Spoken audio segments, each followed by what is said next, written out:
been nearly 18 years since Tony Williams was kidnapped from his home, forced into a stolen car, then shot to death. But in that time, no arrests have ever been made. That's why we're happy to welcome back Ed Jackson of the Tulsa County Sheriff's Office Cold Case Task Force to talk through this case. Welcome in, Ed. Thank you. I'm glad to be here. It's good to have you back. Just kind of walk me through this case. And this is a case that was within the last 20 years. It was. As a matter of fact, it was the evening of December 4th, 2005. Tony Williams was, number one, he was 38 years old, and investigation later proved that he was still an active gang member. Okay. That's somewhat unique. Most of our young gang members by that age have outgrown it, gone to prison, or gone to the cemetery. Yep. But on this particular night, presumably he was in bed asleep, had no idea that he only had a few hours left to live. At least two people broke into the house. The reason I say that is Williams slept naked, and I don't think he would have got up and opened the door to let anybody in. These at least two people got him out of bed. They were very intimidating, obviously, and I'm sure well armed. But they forced him outside without any clothes into the back seat of this stolen Caprice and drove up to about the 200 block of East 66th Street North. This was only about 25 blocks, somewhere around that, from Tony's residence at 1300 East 38th Street North. They shot him and left him in the back seat and left the car abandoned off the road there. In a short period of time, a deputy on patrol drove by, saw the car, and was told by dispatch that it was reported stolen. When he got out to investigate, he saw a person laying in the back seat, realized that they were unconscious, and checked for signs of life. Not finding any, he still called IMSA and detectives to respond to the scene. Of course, there was no identification whatsoever. He was at that point a John Doe.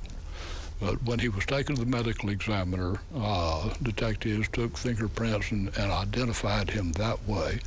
And the medical examiner noticed a small amount of blood on his ear, or in his ear, and discovered he had been shot at point-blank range in the head. Now, I'm assuming that I know from investigation after the fact that Tony was having problems with a rival gang, or at least some members. And this, in my opinion, was a well-thought-out execution. The perpetrator stole a car to use, leaving any evidence non-existent, or at least very, very hard to find. They abandoned the car. Being as they were gone from there, I am going to assume that they had a pickup driver to pick them up and take them from the scene.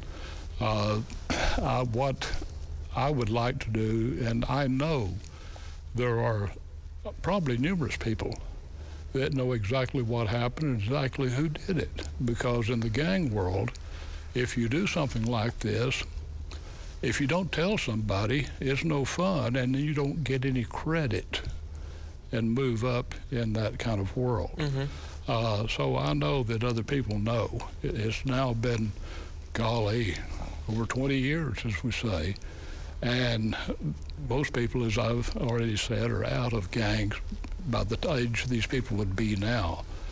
And I would like to see, in fact, I ask and nearly beg, that someone called the sheriff's hotline, the number's on the screen, yep, and close this case for a couple of reasons. One, of course, is foreclosure for the family, because I'm sure they're good people. I don't know them, but there's no reason to think they're not. Mm-hmm. But secondly, these were cold-blooded killers.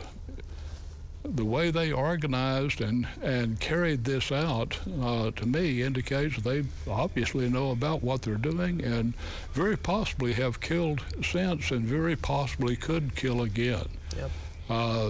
They don't need that kind of person in the neighborhoods. Well, Ed, thank you so much. As always, as Ed said, if you have any information at all that can help investigators solve this case, all you have to do is call the Tulsa County Cold Case Task Force number on your screen. That's 918-596-8836. Thank you, Ed.